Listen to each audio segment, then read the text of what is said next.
At this current state in time, it's starting to feel like a foregone conclusion that Brandon Ayuk will be traded. It's just a matter of when the 49ers and Steelers can come to terms on trade compensation.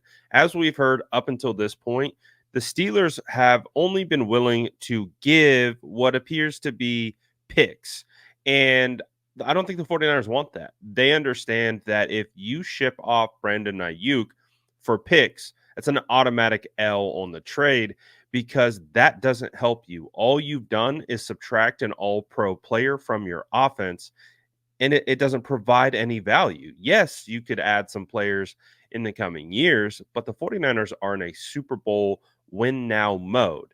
And subtracting an all pro wide receiver from your roster when you need a quality wide receiver on the outside to pair with Debo Samuel and Juwan Jennings, there's something's got to shake, right? So if the Steelers aren't willing to give any players back, because we've heard rumors Pickens in a second potentially, but I don't believe the Steelers are willing to do that. I don't even know if the 49ers want Pickens. On paper, it looks good, but I don't know if he's necessarily a fit for what the 49ers are looking for in regards to a wide receiver and what they ask of them. So what does that mean? It means the 49ers could potentially look elsewhere for an additional wide receiver. And you already might be asking, well, Brad, we see you have Courtland Sutton pulled up on the screen, but he's not a Steeler. You're right. He's not. He is a Denver Bronco.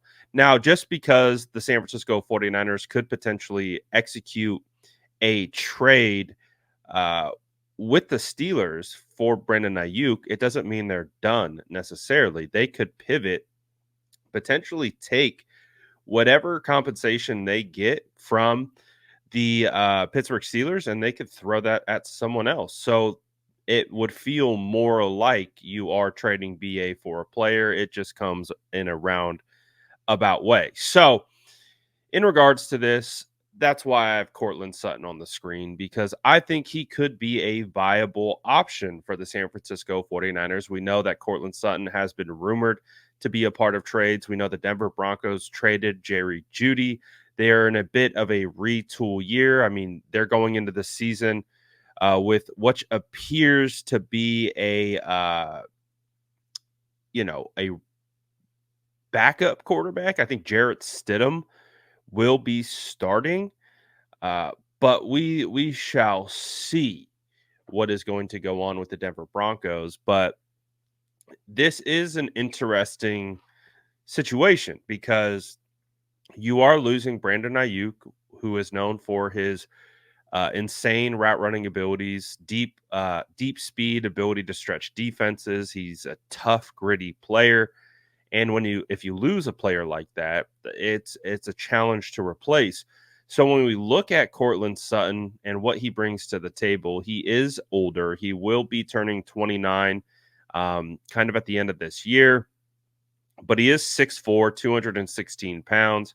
He's not the fastest wide receiver. As you can see, he runs a 4.5 40, which for context was a slower 40 than George Kittle. And keep in mind, George is a bit of a unicorn. So we're not going to hold that against Courtland. I remember scouting Courtland coming out of SMU. He was a guy that I really liked. He was very talented, and you could see that when he was coming out in 2018. The Denver Broncos ultimately drafted him in the second round, 40th overall, and he's played pretty well. But obviously, Courtland suffered a pretty substantial injury in 2020, and it's been a challenge for him to get back to the form that he showed in his breakout 2019 campaign. As you can see, if we kind of drill down a little bit, you can see that in 2019, he had a hell of a year. 72 targets turned into 1,100 receiving yards and 6 touchdowns. Obviously, if we take this stat and we compare it to what Brock Purdy did just this or not, excuse me, not Brock Purdy, but Brandon Ayuk did this last season. Brandon Ayuk had 75 receptions for nearly 1,400 yards and 7 touchdowns. So as you can see, the 2020 year is when Courtland went down.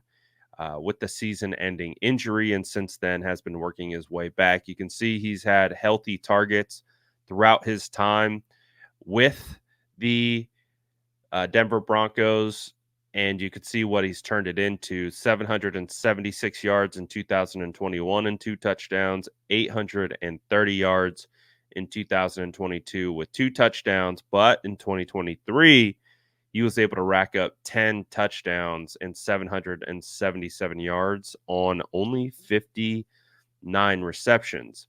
So you can see some of his grades. You can see some other metrics here if you care to be interested in them in regards to how many snaps he's played over these years or individually into each year. His yak yardage, you can see his yak yardage was at its highest before he got hurt. And since then, it's kind of been hovering around 140 to 160 range. Um, and so with Courtland Sutton, it's definitely not a trade where you are looking at this as he will be able to come in and do exactly what Brandon Aiyuk is going to be able to do, because I mean you have to think about it. You're replacing a potential all pro, not a potential. He's an all pro. You're replacing an all pro wide receiver with a guy who's been solid. This is a solid wide receiver.